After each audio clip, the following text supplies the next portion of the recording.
isa sa mga paborito ng Iglesia ni Manalo na talata, ito pong Roma 10.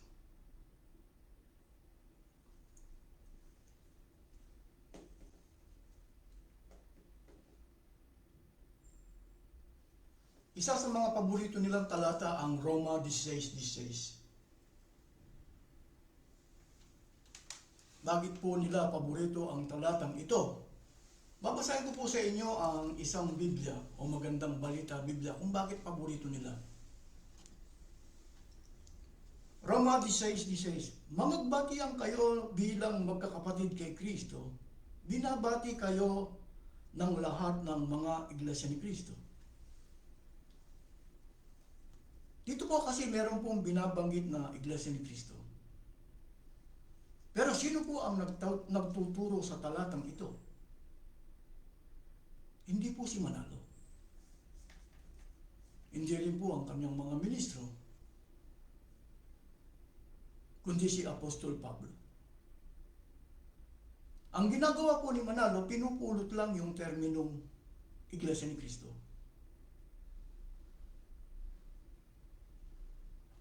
Kaya kung minsan sinasabi ng mga kaanib ng Iglesia ni Manalo na nasa Biblia po ang aming reliyon. Eh sino nagtuturo?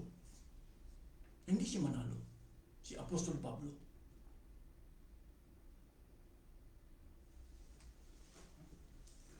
Kumbaga si Manalo sumasakay lang sa Roma 16:16, ang pinupulot lang yung terminong Iglesia ni Cristo. Bakit hindi nyo ituloy ang 17:18? Ito po. Bakit hindi kayo tumuloy dito sa 17:18? Bakit humahangga lang kayo sa 16? Dapat pinag-aaralan po ninyo. Pagkatapos ikukumpara nyo sa inyong reliyon o iglesia. Bakit kailangan pong ituloy sa 17:18? Ganito po ang ating matutunghayan, mas maganda po babasahin ko. Ipinamamanig ko sa inyo mga kapatid, tandaan ninyo, ang mga lumilikha ng pagkakampi-kampi at nagiging sanhi ng pagtalikod sa mga aral na tinanggap ninyo, iwasan ninyo sila. Dito meron pong ibinabanggit dito na lumilikha ng pagkakampi-kampi. Si Manalo ba, meron ba silang pagkakaisa? Meron ba silang unity? Kaya ba nilang patunayan sa akin na meron silang unity? Lalo na sa mga pag-aari.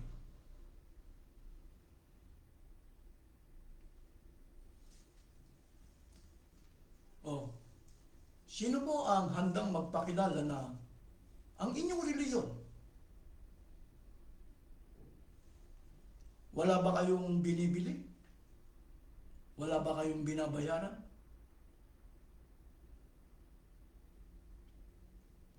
Eh, sinong nagbebenta? Nakalagay po kasi, alam niyo po kung bakit nagagalit ang Iglesia ni Manalo sa akin. Sumasakay siya sa pangalang Iglesia ni Cristo. Pero ang tanong, kasi po ang pangalan daw po ng kanilang, o nakalagay sa harap ng kanilang kapilya ay Iglesia ni Cristo. Nakarehistro, Iglesia ni Cristo. Talaga naman pong walang masasabing na ang may-ari ay si Manalo. Wala kayong mababasa na ganun. Pero, ang tanong, pasamantala tatanggapin natin na Iglesia ni Cristo sila. Ituro nga ninyo kung ano ang meron kayo. Halimbawa, wala ba kayong eskwelahan? Wala ba kayong hospital? Wala ba kayong arena?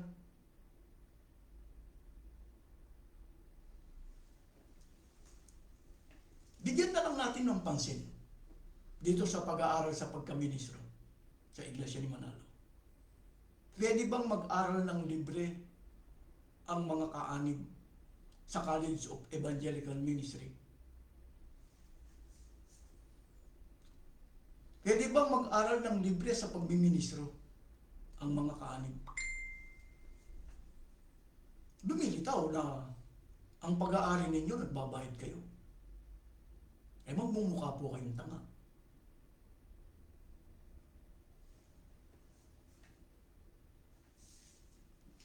Sino po ang nagninegosyo? Sino yung namumuhunan?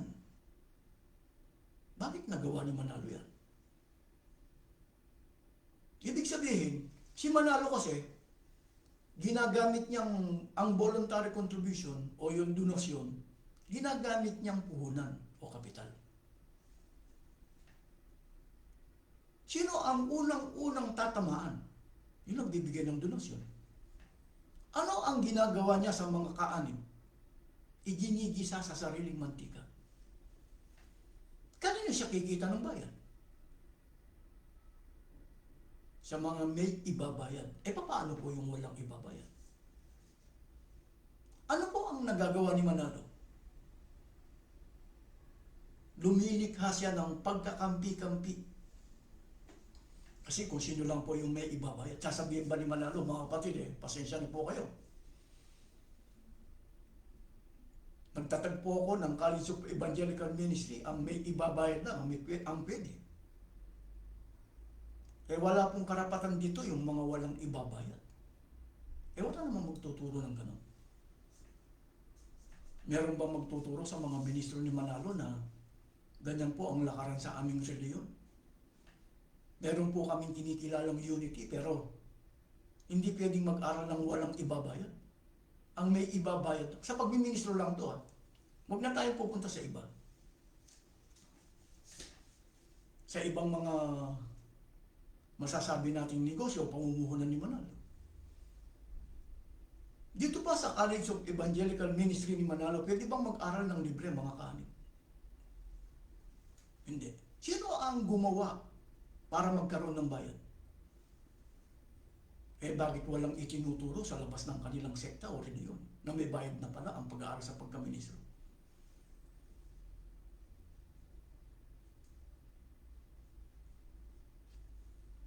Ulitin ko po ang basahin, ano po. Ibinamamani ko sa inyo, mga kapatid, tandaan ninyo, ang mga lumilikha ng pagkakampi-kampi at nagiging sanhi ng pagtalikod sa mga aral na tinanggap ninyo. Iwasan ninyo sila. Ang mga gayong tao ay hindi naglilingkod kay Kristo na ating Panginoon, kundi sa kanilang makasariling hangarin. Yung pong lumilikha ng pagkakampi-kampi, naghahangad lang siya sa pang-personal. Kasi ginagamit niya na puhunan o kapital ang voluntary contribution para kumita. Kanino siya nangihingi ng voluntary? Sa mga miyembro. Sa panghihingi po ng voluntary, kahit bata, kahit wala ka pang trabaho, ibig sabihin, walang pinipili pagdating sa voluntary contribution. Kahit sino, kahit wala kang trabaho, inihingan ka ng abuloy, magbigay ang bawat isa. Wala siyang pinipili, kahit bata, kahit na wala kang trabaho. Pero pagka ginamit ng puhunan o kapital, ang voluntary contribution, sino lang po yung may ibabayad? Kung sino lang po yung may ibabayad. Bakit? Para lumaki po yung donasyon. Kumbaga, yung donasyon, i-convert niya na bayad. Kaya kumikita na siya ng abuloy, kikita pa siya ng bayad. Halimbawa, ng College of Evangelical Ministry.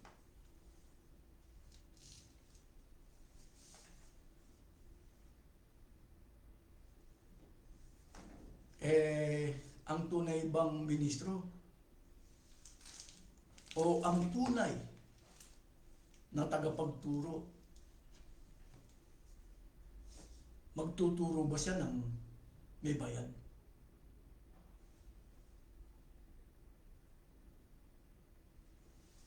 Alam niyo po, pagdating kasi sa Biblia, para hindi ka makapagtangi, kasi po, yung tinatawag na lumilikha ng pagkakampi-kampi, sa ibang salin po niyan Ganito po ang aking matutunghayan. Ang binasa ko 17, 18, magandang balita Biblia, babasahin ko po sa dating salin.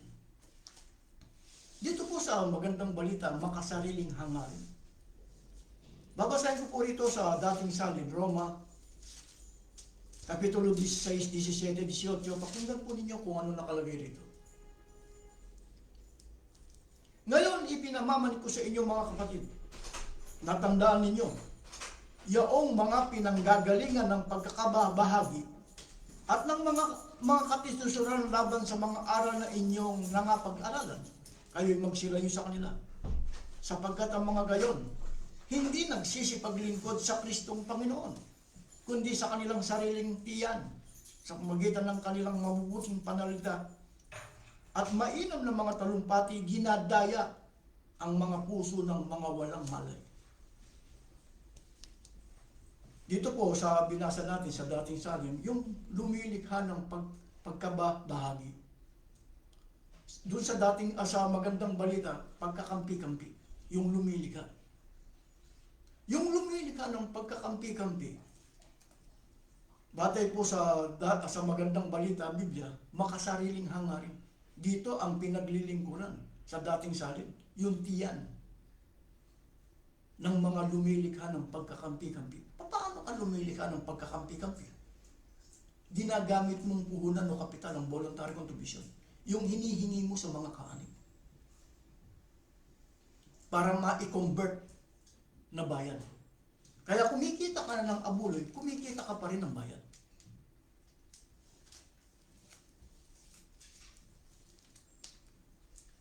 Halimbawa, sa Iglesia ni Manalo, ano po ang mga inimbest ni Manalo na pwedeng gamitin na libre ng mga kaanib? Halimbawa, yung pag-aaral sa pagkaministro. Kaya ni-specifies ko po yung pag-aaral sa pagkaministro para dito po, ito, College of Evangelical Ministry. Alam niyo po, kung nagbabasa po kayo ng Biblia, ang tunay na Diyos, hindi po nagtatangi ng tao. Mas maganda po babasahin natin sa Santiago, Kapitulo 2, talatang 9. Pasinin ninyo. Kung anong nakalagay sa Santiago, Kapitulo 2, talatang 9, pansinin ninyo.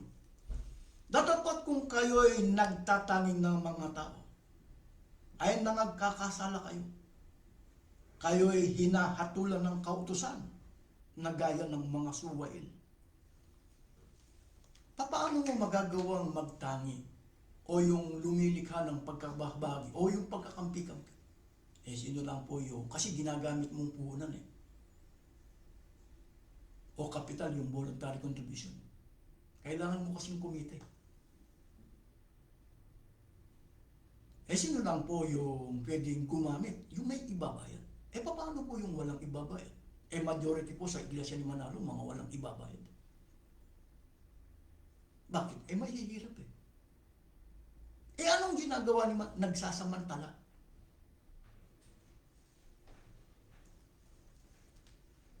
Nagsasamantala.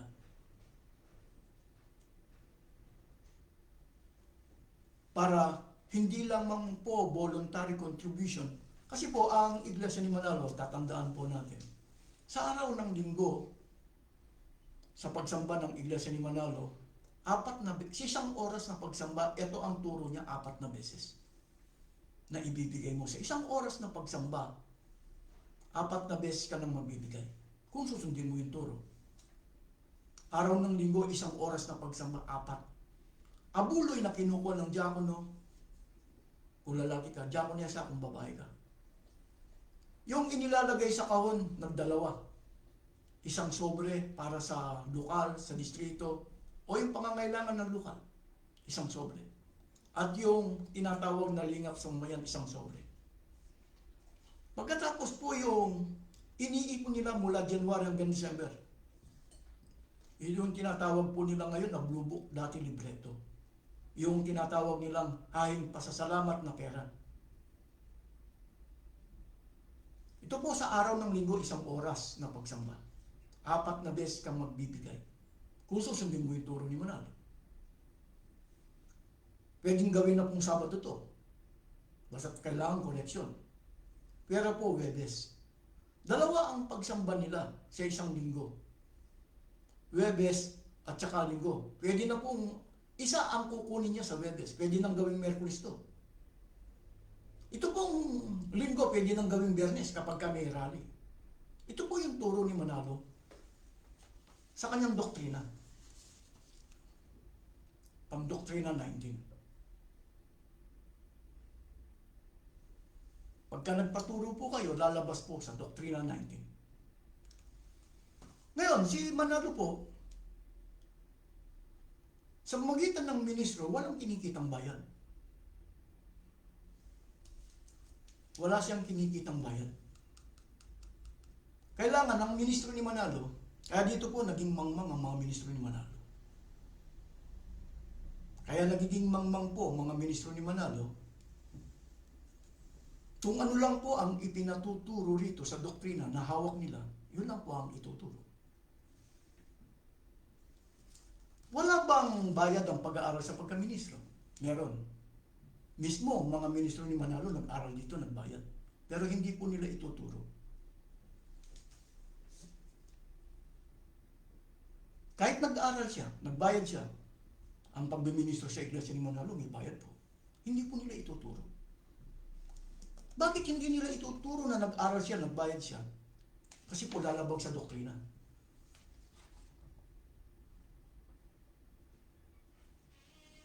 Hindi po ipinatuturo ni Manalo na dun sa mga nag-aral sa pagkaministro o yung mga nagministro, hindi po nila ituturo. Kahit na nag-aral siya, kahit nagbayad siya, hindi niya ituturo. Hindi mo naman pwedeng sabihin nila, totoo naman may bayad. Bakit?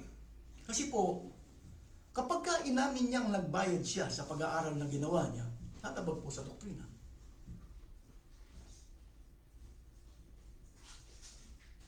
Hindi po niya ituturo sa mga Katoliko, sa mga Protestante na nag-aral siya, nagbayad siya.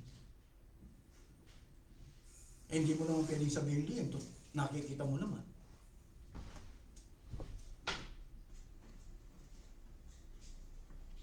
Kaya dyan po ako humanga sa mga ministro ni Manalo. Halimbawa, ang pasubong ito po binabayaran ng mga kaanib. Binabayaran ng mga kaanib to. Pagkatapos uutusan nila yung mga kaanib na magbigay ng libre. Pero ito, walang magsasabi na may bayad sa mga ministro ni Manalo. Dagdag kaalaman po, pinuntahan namin ang ministro ni Manalo rito sa Milan, April 6, 1996. Bakit alam kong may bayad? Dati po ako si miyembro ng iglesia ni Manalo. Kaya alam kong may bayad dito. Dati nung kaanib pa ako sa iglesia ni Manalo, ang pasugo, 10 pesos. Sa ngayon po, 25 pesos na sa mga miyembro. Ito po pasugong ito po yung special edition, 25 pesos. Ito pong pasugong 10 piso sa ngayon, 25 pesos na po sa Pilipinas. Ang iglesia ni Manalo po, hindi siya magtuturo na, halimbawa yung ministro, pwede bang, tinanong ko si Paterno siya, dito muna sa pasugo, baka mawala tayo. Pinuntahan po namin ang ministro ni Manalo. Nung puntahan po namin ang ministro ni Manalo, kasi po, nagtanong ang aking mga kasama o yung mga nakasama ko kung kaya kong patunayan na yung mga sinasabi ko kung totoo. Kaya pinuntahan po namin ang ministro ni Manalo. Bigla pong nagsalita si Paterno Si. Si Paterno Si siyang ministro noon.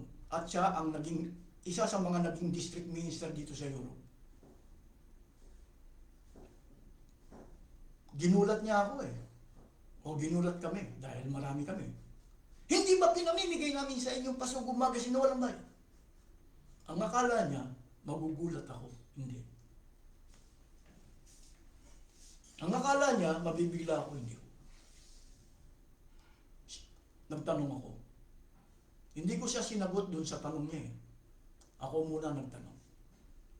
Bago mo ipamimigay ng walang bayad ang Pasugo Magazine, magkano mong ibinibenta sa iyong mga kaanib? Hindi makasagot, pipi.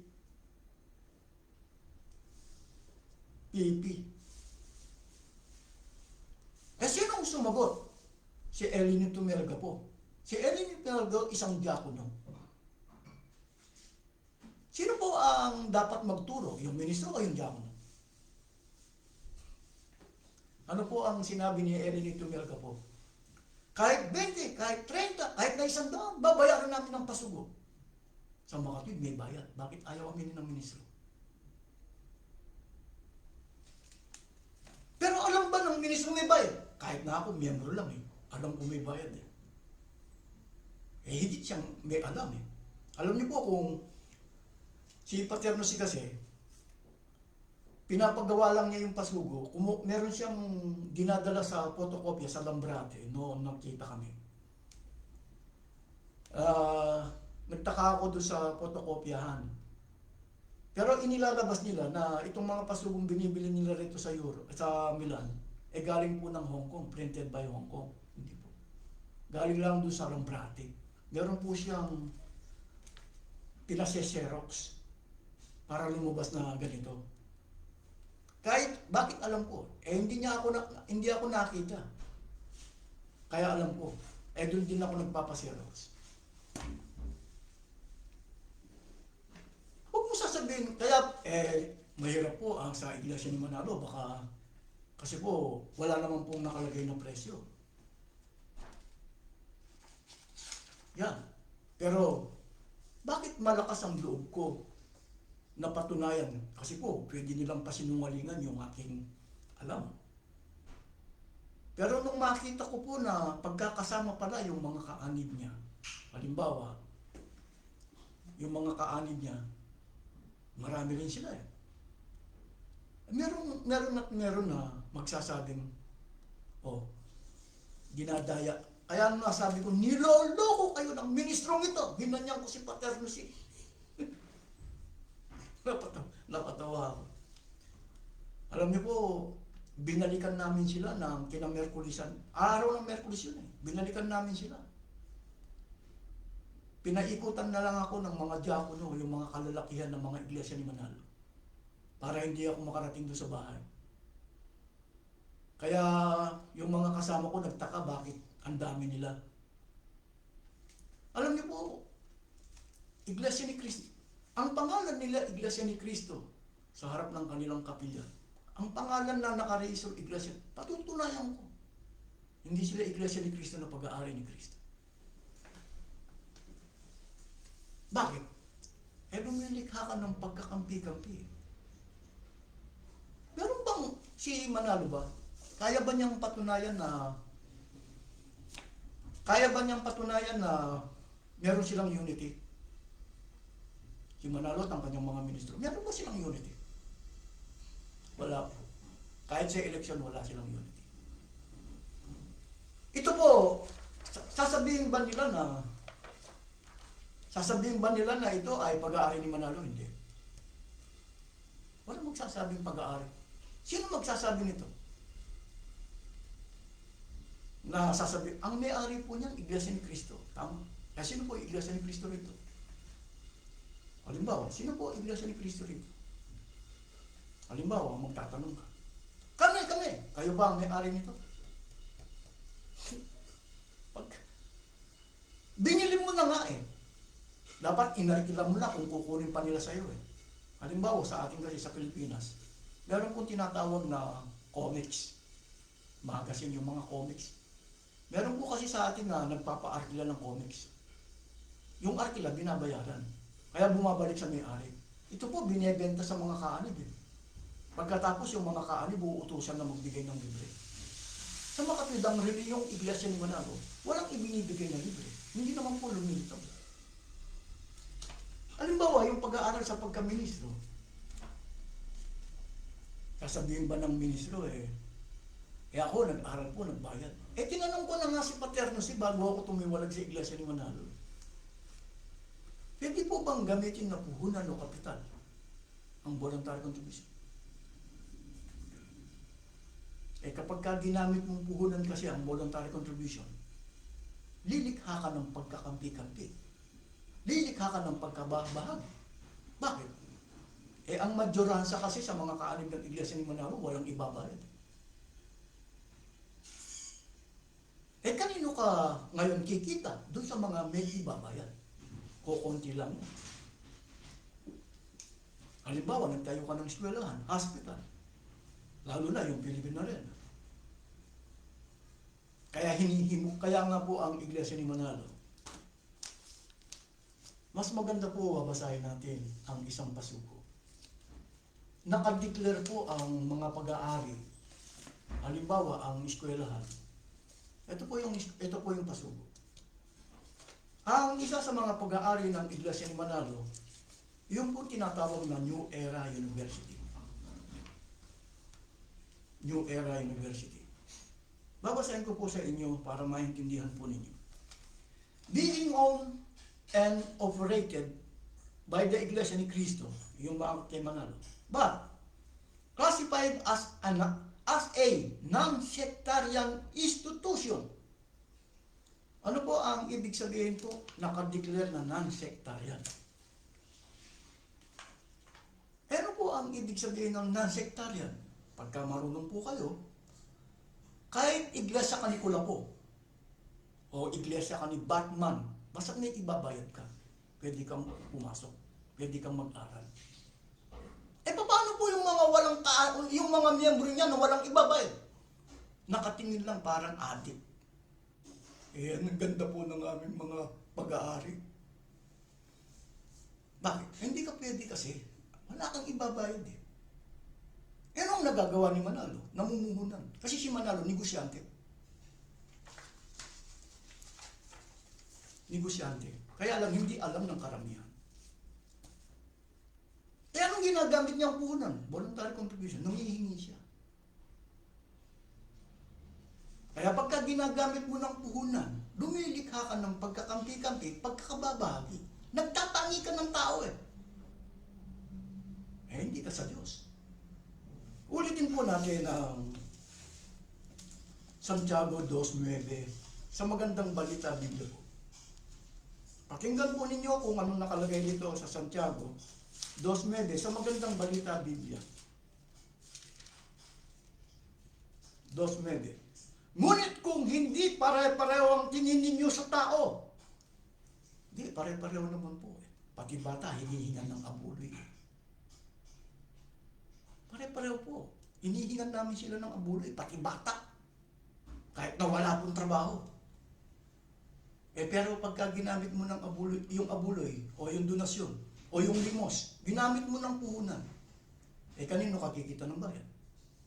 Paano po yung walang ibabayan? Eto, ulitin ko. Ngunit kung hindi pare-pareho ang tingin ninyo sa tao, kayo'y nagkakasala ayon sa kautusan, dapat kayong parusa. Sa panghihingi ng abuloy, mga kapatid, bawat isa, magbibigay kayo. Pero pagka ginamit mo ng, mga kapatid, alam niyo po, sino lang po yung may ibabayad eh. Wala naman pero sa mga ministro ni Manalo, hindi naman nila pwedeng gamitin ng Net 25 para i-broadcast. Buti si Marcoleta nagagamit niya ang Net 25 eh. Kung papaano siya magsinungaling sa kanyang sose. Pero yung mga ministro ni Manalo, may magsasabi ba, eto po yung Net 25 na aming pag-aari. Kumikita po ito sa pamagitan ng sponsor. Wala magsasabi niya. Wala magsasabi. Sa pamagitan po ng pag-aaral sa pagka-ministro may bayad. Wala magsasabi. Meron ka bang makikita mga ministro ni Manalo sa kabila na nag-aral sila, nagbayad sila? Aaminin ba nilang nagbayad sila? Ang basugong ito, binibili ng mga kanin. Sasabihin ba nila? Hindi. Sasabihin ba nila yung pag-aaral pag-aaral doon sa eskwelahan? May bayad? Hindi. Wala magsasabi. Bakit? Si Manalo po kasi, kung ano lang yung ipinatuturo ni Manalo sa kanyang mga ministro, Pandoktrina 19, yun lang ang ituturo. Eh bakit kung nagturo siya na may bayad ng pasugo, may bayad ng pag-aaral sa pagkaministro, dudukutin siya ng mga pulis. Kasi ang ginawa ni Manalo, ginawa niyang mga ministro niya. Ginawa niyang parang kabayo. Bakit po ba? Kasi po, paano po ba ang pagiging iglesia ni Cristo batay sa iglesia ni Manalo? Babasahin ko po sa inyo ang isang pasugo. Paano po bang pagiging iglesia ni Cristo? Therefore, those who listen to the teaching of Christ became His follower, His disciple, or His sheep. They make up the Church of Christ. Alam niyo po sa tunay na iglesia, batay na rin sa pagtuturo nila, teaching of Christ. Kapag ka pinakinggan mo yung teaching of Christ, magiging follower ka. Sa madaling salita, miyembro ka lang. Miyembro ka lang. Tatandaan mo, miyembro ka lang.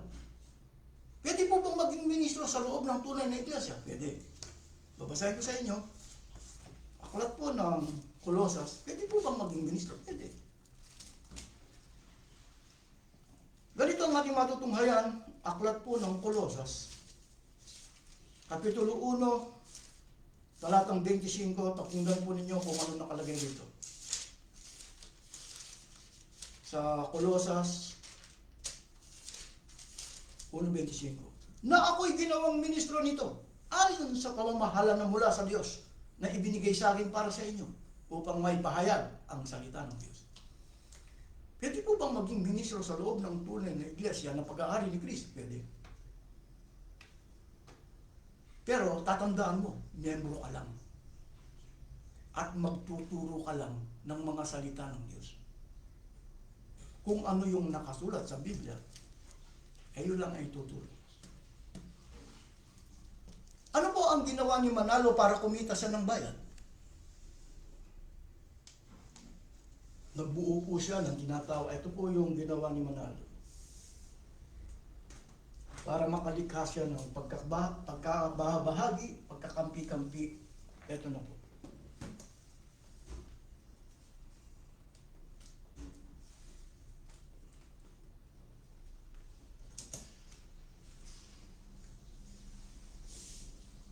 Lumikha siya ng chapter administration.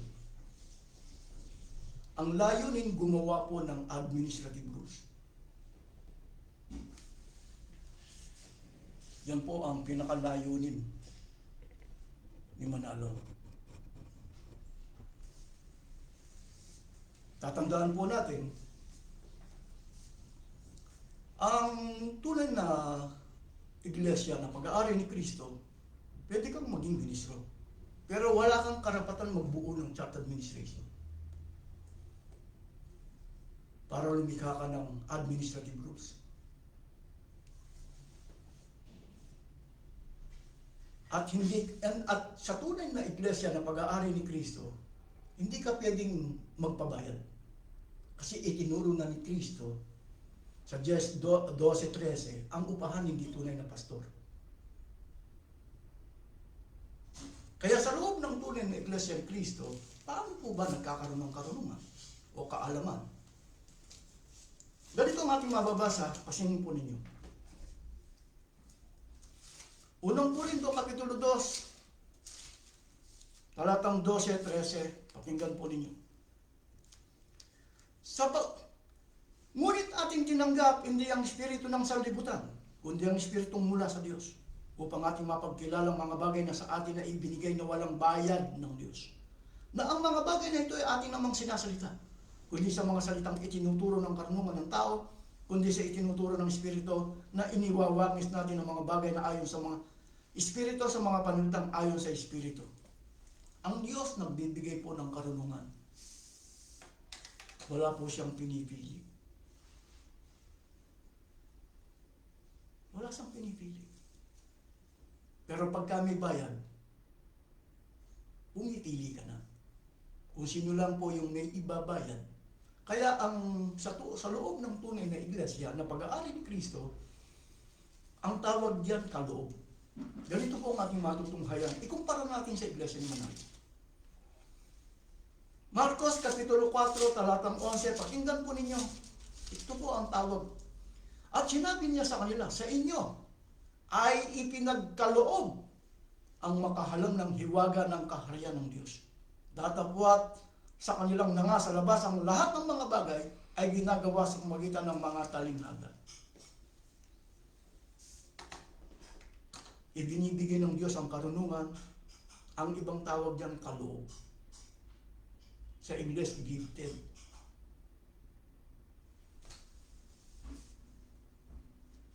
Kaya anong desisyon ng Diyos? O anong pagtuturo ng Diyos sa pamamagitan ni Kristo? Ganito po ang ating matutunghayan, aklat po ng Mateo. Kapitulo 10, talatang 8, pasilin po ninyo.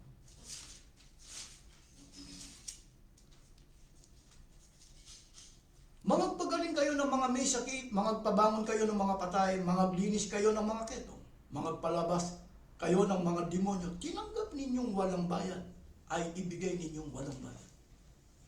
Ano po ang pasya o desisyon ng Diyos? Tinanggap mo walang bayad, ibigay mo na walang bayad.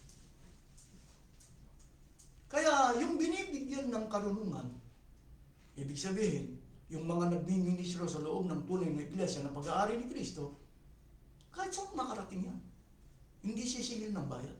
Ganito po ang ating matutunghayan. Aklat po ng Mateo, ay aklat po ng 2 Korinto 11:7. Pakinggan po ninyo, ganito ang ating matutunghayan. 11:7. Ipinangaral ko sa inyo ang mabuting balita, ngunit hindi ako humingi ng kabayaran. Ako'y nagpakaaba upang mataas kayo. Masasabi bang kasalanan ko ito? Ang tunay na ministro sa loob ng tunay na iglesia na pag-aari ni Kristo, kaloob. Tinanggap mong walang bayad, ibigay mo nung kahit sa makarating. Magtuturo sila ng libre, wala pong bayad. Si Manalo po, pasinin po ninyo yung tinatawag nilang sentral ng iglesia ni Manalo. Hindi pa man lumalabas sa compound nung tinatawag nilang sentral, kumikita na siya ng bayad sa pamamagitan ng College of Evangelical Ministry.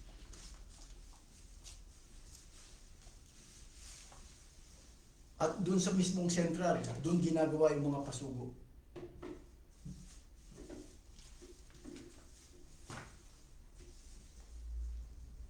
Paano sila lumikha ng pagkakampi-kampi o pagkabahagi? Nagbuo po sila ng tinatawag ng chapter administration. Gumagawa sila ng administrative rules. Alam niyo po, pagdating kasi sa Biblia, pero itinuturo po nila. Sila mismo nagtuturo na ang tanging batayan nila, Biblia. Pagka hindi po kayo matalino, o hindi nyo napag-aaralan ng iglesia mo na. Ganito po ang ating matutunghayan sa isang Pasugo Magazine ng Iglesia ni Manalo. Ito po yung Pasugo Magazine. Ganito po ang ating matutunghayan. We believe that the Bible is the sole basis of faith and service to God. Ano po ang tanging batayan nila pagdating po sa pasugong ito? Biblia. Paano po nagkaroon ng chapter administration, gumagawa ng administrative rules? Dapat po ang ituturo nila God rules, hindi po administrative rules. Totoo ba na ang tanging batayan nila ay Biblia? Baka meron pong nanonood sa atin. Saan mababasa yung administrative rules? Nagawa ng chapter administration. Pasugo Magazine din ng Iglesia ni Manalo. Ang ating pasasagutin para kahit papaano, maintindihan po ninyo. Hindi po God rules ang sinusunod ninyo. Hindi po teaching of Christ. Kahit na magpakilala po kayong Iglesia ni Kristo. Ito po yung Pasugo Magazine. Para maintindihan po niyo. Bakit po meron po ako nito? Nangangalap po ako eh. Unity with the Church Administration. Ang sumulat nito ay si Belhum B. Fuentes, January hanggang February 1991. In no way should these administrative rules of the church contradict the doctrines of Holy Scripture. Thus, the very purpose of commissioning the church administration would have been defeated. Saan mababasa yung administrative rules? Sinong gumagawa? Church administration. Pinakikilala nilang na hindi kontra. Sa pasugo pa lang ng Iglesia ni Manalo, kontra na lalo na sa Biblia. Kung babasa ka ng Isaiah 34:16, unang Korinto 4:6, pasugo kontra pasugo. Ano pong tanging batayan ng Iglesia ni Manalo? Pagdating dito, tanging batayan nila Biblia. Pagdating po rito, meron pa lang administrative rules. Ano po yung mga administrative rules? Itinuro na nga ni Kristo na hindi mo na dapat gawin. 1 Kapitulo, ginagawa mo. Itinuro na nga ni Apostol Pablo, 2 Korinto 2:17, na hindi sila katulad ng karamihan. Ano po yung ginagawa? Nagdinegosyo ng pasugo sa murang halaga. Hindi po gawain ng tunay na Iglesia ni Kristo ang magturo ng may bayad o yung tinatawag na Bachelor Evangelical Ministry. Kaya nga po ang tunay na kaya po sa Iglesia ni Manalo, nangyayari po yan. Wala po kasi silang karapatan na magsalita o magturo doon sa kinikilala nilang tagapagturo. Wala silang karapatan. Pero kung may karapatan lang sila, meron akong babasahin ng talata. Kasi po hindi po nila ginagawa ito sa panahon ng pagsamba o pagtitipon nila Babasahin ko po sa inyo ang dito po sa unang Korinto 14. Kaya ang pagsamba po nila kulang. Unang Korinto Kapitulo 14, pakinggan po ninyo kung bakit. 14, mahaba-haba lang po to, pagpapasensyahan nyo na lang, hanggang 31 na po. Ano ngayon ang ibig sabihin ng lahat ng yan, mga kapatid? Sa inyong pagtitipon, may aawit, may magtuturo, may maghahayag ng katooban ng Diyos, may magsasalita sa iba't ibang wika, at meron namang magpapaliwanag ng mga sinabi nito. Gawin ninyo ang lahat ng yan sa ikaulad ng Iglesia. Kung may magsasalita sa ibang wika, dapat na sapat na ang 2 o 3, halili sila. At kailangan may magpapaliwanag ng kanilang sinasabi. Ngunit kung walang magpapaliwanag, manahimik na lamang ang bawat isa at magipag-usap ng sarilinan sa Diyos.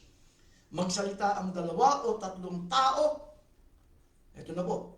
Magsalita ang 2 tao o 3 tao na tumanggap ng kaloob.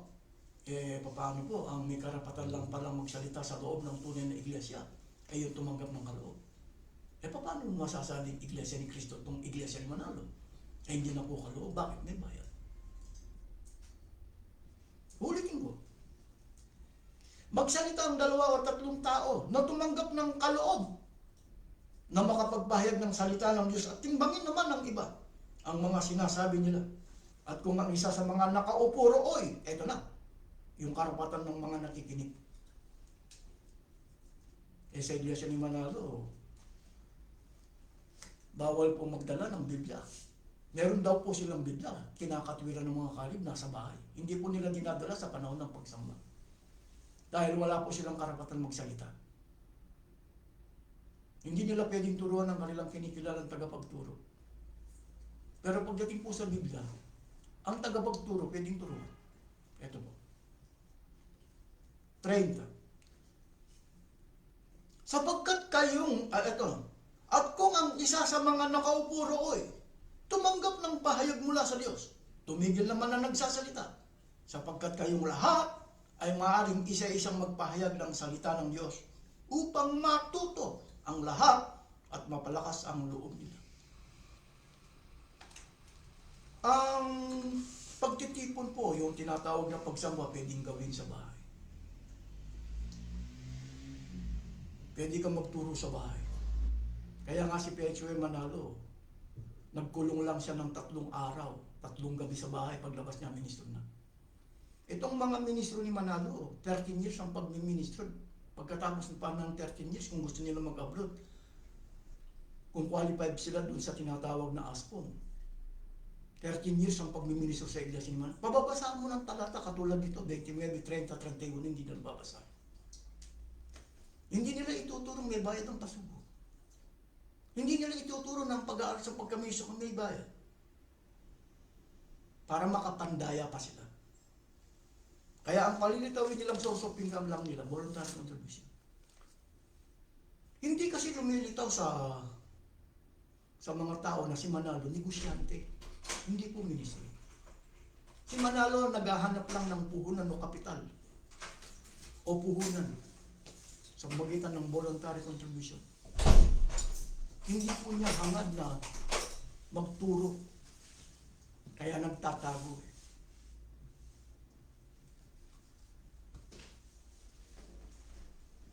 Kaya yung kumisang, yung mga kaanib ng Iglesia ni Manalo, ituro nga ninyo kung ano yung pag-aari ng Iglesia ni Cristo.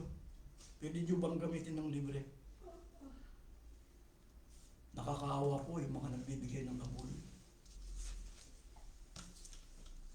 Kaya nga si Manalo kasi, hindi siya pwedeng magturo sa kabila na pwede naman sa kumagitan pa lang ng donation, mabubuhay na si Manalo. Kung 4 na beses sa araw ng linggo, pero mabubuhay na si Manalo. Kahit hindi na niya gamitin na po, kaya lang, alam naman natin ang layunin ni Manalo sa kanyang mga miyembro. Ganito po ang ating matutunghayan. Ikalawang Pedro Kapitulo 3 Ikalawang Pedro, pasinin po ninyo Kapitulo 2, talatang 3. Sa kanilang kasakiman, lilinglangin nila kayo ng matatamis na pangungusap upang makuha ang inyong kayamanan. Matagal ng handahang hatol sa kanila at ang pupusa sa kanila ay hindi natutulog. Kung sino po yung nabubuhay sa limos? Naka-aeroplano. Kung sino yung nabubuhay sa limos? May bahay sa Portas Bar.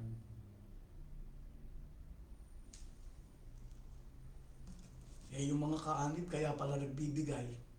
Alam niyo po, mas maganda pong tumaya kung tutuusin kaysa dun sa magbigay ka kay Manalo. Tumaya ka sa betting, tumaya ka sa mga sugalan. Pero parehong masama po yun. Kaya lang, sa sugal po may panalo ka. Kay Manalo, magsugal ka, wala kang panalo. Lagi kang talo. Yun ang pagkakaiba ng Iglesia ni Manalo sa sugal.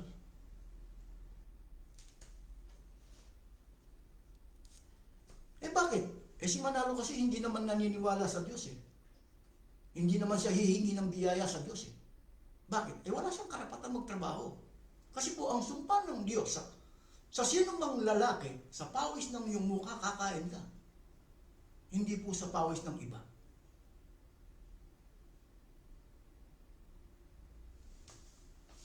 Walang magsasabi, di ba, kung gusto mong tumulong, gamit sa pangingisda ang ibigay mo. Hindi po isda. Bakit sa mga tagapagturo ng reliyon, isda ang ibinibigay? Bakit hindi nila turuan? O huwag kang Eto, Manalo, mga ministro mo. Eto yung kapilya. Manalangin ka ng manalangin. Hindi ka bibigyan ng Diyos ng bibigyan. Bakit? Hindi ka nagtatrabaho anong gagawin mo? Di manglilimus ka. Ang problema ng lilimus ka. Napakayaman mo. Nakakapagnegosyo ka. Sinong iginigisa mo sa sariling mantika? Mga kami. Lantaran po yan. Hindi po nakatago. Pero walang magtuturo sa kanila ng gano'n. Si Manalo ba? Sasabihin ba niya na siya ay namumuhunan? Katulad ng eskwelahan, hospital, dormitory, kung ano-ano, katulad ng arena. Walang magsasabi niyan. Iba ang kasi po yan yung nangyari noong 1986. September. May nagtanong na isang ministro ni Manalo, kapatid, ngayon kumikita na tayo ng bayad. Anong isasagot natin kapag kami nagtanong? Huwag nang sagutin ang tanong na yan. Anong ginawa ni Manalo sa kanyang mga ginawang mangmang?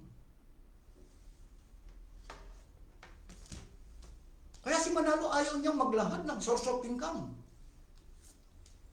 Papatay mo, doktrina mo. Kaya ang ginawa ni Manalo, bago namatay si Perandi Manalo, gumawa ng 10 utos, huwag lalaban sa pamamahal. Loko to si Manalo. Hindi siya ngayon kakalabanin. O maglahad ka ng sorso pinggan. Ayaw. Kaya nananawagan po ako sa gobyerno. Ang may karapatan niyan na para maglahad sila ng sorso pinggan, ang mga opisyal ng gobyerno. Sila ang may karapatan magsabi na maglahad sila ng sorso pinggan para makita kung papaano nila dinadaya yung mga membro. Kaya lang sino? Sino pong mga opisyal ng gobyerno na magsasabi sa mga reliyon na maglahad sila ng source of income? Kung ano po yung mga negosyo nila. Bakit nakadeclare non-profit hanggang ngayon? Bakit nakadeclare non-stock corporation? Kasi po kinikilala po ng gobyerno ang bawat reliyon na nagparehistro corporation. Kaya lang nasa uring non-profit. Paano mo masasabihin non-profit yan? Paano mo masasabing non-stock corporation? Meron kang eskwelahan, meron kang hospital, meron. Kaya yung terminong Iglesia ni Cristo ginagamit lang. Kapag sinuri mo yung terminong Iglesia ni Cristo, si Manalo lang. Hindi kasama yung mga membro. Masakit man, pero wala tayong magagawa. Kailangan pong ilanta. Kaya sa loob ng Iglesia ni Manalo, yung mga ministro, mangmang. Wala po akong pinipili. Sina Rambel Parba, sina mga, kumbaga, kung sino yung mga tagapagsalita niya sa TV, sa radyo. Yan, sina Fernandez, sina ang tao nito. Ang akala nila magagaling. Hindi. Hindi po magagaling. Kasi po, sa tunay na, eto na po, sa tunay na Iglesia ni Cristo, galing sa Diyos ang turo. Galing sa Diyos. Deuteronomio 12:32. Si Cristo, bilang ulo, bilang pangulo, bilang may-ari, hindi siya gumagawa ng utos. 7:16 ng 1. Kung nasa miyembro ka lang. Pwede kang maging ministro, pwede rin wala kang karapatan na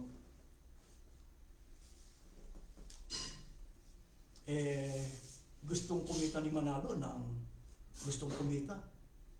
Kinakailangan magtatag o magbuo siya ng chapter administration para makagawa ng, ang kukunin niya yung mga itinuro na nga ni Kristo. Hindi mo na dapat gawin. Ginagawa mo ba? Ano po yung turo ni Kristo? Ang yung nagpapaupa, hindi tunay na pastor, hindi tunay na tagapagturo. Juan Kapitulo 10, talatang 12-13. Itinuro na nga ni Apostol Pablo sa dako ng mga hentil ang nagdinegosyo ng pasugo sa murang halaga. Hindi sila, kundi ang karamihan. Inilalantad nila ang karamihan nagdinegosyo ng pasugo sa murang halaga. Sino ngayon ang nagdinegosyo ng pasugo sa murang halaga? Si Manalo. Kaya ba nilang aminin yan?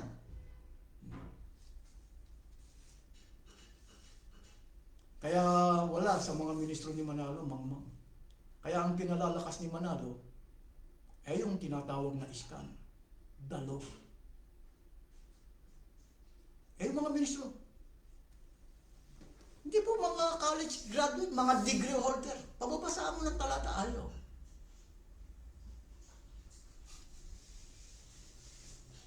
Ito po ang aking naipaglingkod sa inyo. Kaya kuminsan, yung pong nasa Roma 16:16, hindi po si Manalo ang nagtuturo roon. Hindi po yung mga ministro ni Manalo. Sumasakay lang. Kung matalino po kayo, babasahin nyo lang yung 17-18, ikukumpara nyo sa Iglesia ni Manalo. Kung wala silang pagkakampi-kampi o kaya ba nilang patunayan na sila may unity? Wala. Lalo na sa mga pag-aari. Wala po. Kung meron po kayong kilala sa mga ministro ni Manalo, wala po. Sabihin nyo kung kaya nilang pakindigan na may unity sila.